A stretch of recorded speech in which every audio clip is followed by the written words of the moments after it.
Chers frères et sœurs, dans le Christ Jésus, Shalom. Aujourd'hui, nous célébrons le 5e dimanche du temps pascal de l'année liturgique C.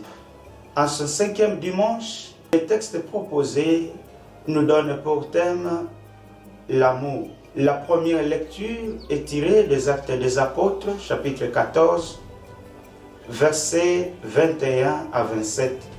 Il nous présente quelques voyages de Saint Paul pour instituer le pasteur pour les églises. La deuxième lecture est tirée de l'Apocalypse de Saint Jean, chapitre 21, les 5 premiers versets. Ici, il nous appelle à comprendre que le corps ressuscité du Christ est le principe d'un univers nouveau, car à la force de sa résurrection a transformé toute la création. Et l'évangile selon Saint Jean, chapitre 13, versets 31 à 35. Cette péricope nous ramène à la dernière scène. Jésus et ses disciples, tout de suite après la sortie de Judas de la salle où il se trouvait. Jésus prend la parole et leur dit: là où je vais, vous ne pouvez pas venir. Je vous donne un commandement nouveau, aimez-vous les uns les autres comme je vous ai aimé. En quoi ce commandement est nouveau? Est-ce que Jésus était le premier à parler de l'amour dans la Bible? En fait, dans l'Ancien Testament, ce terme amour du prochain était abordé, mais il va plus dans le sens de la fidélité intérieure. Mais comme nous le savons, la culture juive, il y avait beaucoup de lois et que ce message ou cette loi de l'amour était enfoui.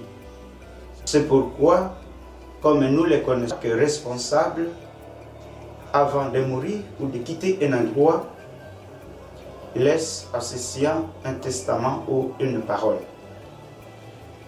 C'est ce qu'il est question à la première lecture. Saint Paul donne un testament parce qu'il sait qu'il va voyager et il laisse les gens pour continuer l'œuvre du salut en instituant de nouveaux pasteurs. De même, à l'évangile, Jésus, sachant qu'à bientôt il sera crucifié, il laisse à ses disciples ce commandement nouveau qui correspond à notre temps, l'amour. Pourquoi Jésus doit parler de l'amour? Jésus voit que dans ses contemporains, il y a un vide, un manquement de l'amour. Il pense ici à la trahison de Judas et au reniement de Pierre. Il voit que les disciples n'avaient pas un amour total. Ils n'étaient pas prêts à donner leur vie pour l'autre. Et Jésus leur donne ce commandement: aimez-vous les uns les autres.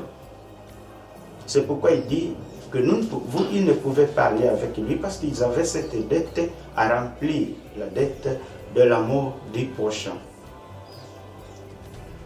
Jésus nous rappelle aujourd'hui, chers frères et sœurs, à aimer comme lui, à donner la vie pour le bien de l'autre.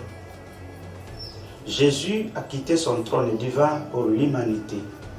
Il a quitté la richesse pour venir vivre dans la pauvreté. Il a accepté insultes et calomnies et la passion pour notre cause. Et il veut que nous fassions de même pour les prochains.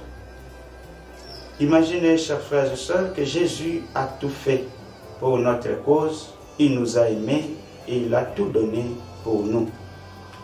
Il a réduit même les commandements de la multitude à un seul. Mais nous ne parvenons toujours pas. Nous n'aimons toujours pas l'autre. Qu'est-ce que nous voulons que Jésus vienne faire encore? Qu'il vienne enlever même ce commandement de l'amour. Et comment nous allons rester?